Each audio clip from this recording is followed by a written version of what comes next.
पाकिस्तान खुशहाल प्रोग्राम के सर्वे के लिए घर घर जाकर क्वाइफ इकट्ठे करने के लिए हुकूमत पाकिस्तान ने उसातिज़ा की ड्यूटी लगाई थी। तो आज ड्यूटी का पहला दिन था तो मुतअद्दिद मुकामात पर उसातिज़ा की तौहीन हुई, जिसमें मुरादपुर में प्रकाश नामी टीचर जब एक घर के क्वाइफ लेने गया, सारी शनाख्त कराने के बावजूद घर वालों ने उसे पुलिस के हवाले कर दिया। पुलिस को भी बताया गया मगर पुलिस ने नहायत ही बदतमीजी से उसे थाना मुरादपुर ले गई। जब सुपरवाइजर को पता चला तो वो भी वहाँ थाना गया। पुलिस ने उसे भी वहाँ बैठा लिया और बदतमीजी की। 5 घंटे तक इन उसातिज़ा को हरासा किए रखा। फिर पंजाब टीचर यूनियन ऑफ महकमा तालीम के आला हकाम की मुदाखलत पर छोड़ा गया। पंजाब टीचर यूनियन सियालकोट के जिले सदर मियां अमजद अली ने इस वाक़े की मजम्मत करते हुए DPO सियालकोट से थाना मुरादपुर के अहलकारों के खिलाफ नोटिस लेने का मुतालबा किया है और कल से ड्यूटी का मुकम्मल बाइकाट करने का ऐलान किया है और कहा है कि जब तक पुलिस मुलाजमीन के खिलाफ कार्रवाई नहीं होती और हमें मुकम्मल सिक्योरिटी फराहम नहीं की जाती,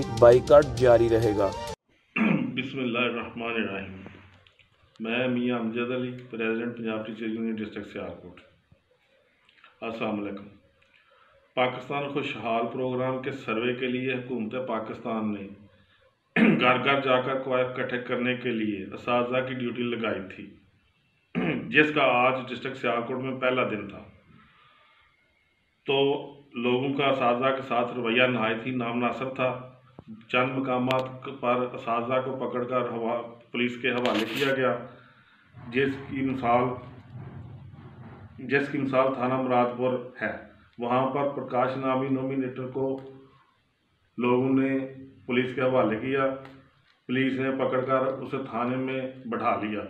जब हमारा सुपरवाइज़र उसको छुड़ाने गया तो पुलिस ने उसको भी अपने बैठा लिया और हरासा किया। 5 घंटे तक उनको हरासमेंट में रखा, जबकि उन्होंने बताया भी था कि हम असातिज़ा हैं और हमें ये ड्यूटी सौंपी गई है।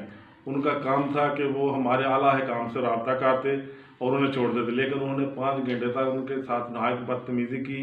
बाद में पंजाब टीचर यूनियन की मुदाखलत और आला हकाम की मुदाखलत पर उनको छोड़ा गया। हम इस थाना मुरादपुर के अहलकारों की रवैये की पुरजोर मजम्मत करते हैं और DPO सियालकोट से मुतालबा करते हैं कि उनके खिलाफ नोटिस लिया जाए, क्योंकि जब उनको मालूम हो चुका था कि ये असातिज़ा हैं तो फिर उनको इतना लंबा थाने में हरासा रखना कहाँ का इंसान है। और हम साथ ये भी ऐलान करते हैं कि जब तक गवर्नमेंट हमें सिक्योरिटी प्रोवाइड नहीं करेगी, हमारा कोई उस्ताद सुबह से लेकर ड्यूटी पर नहीं जाएगा, कोई लिस्टिंग नहीं होगी, कोई मार्किंग नहीं होगी। बस।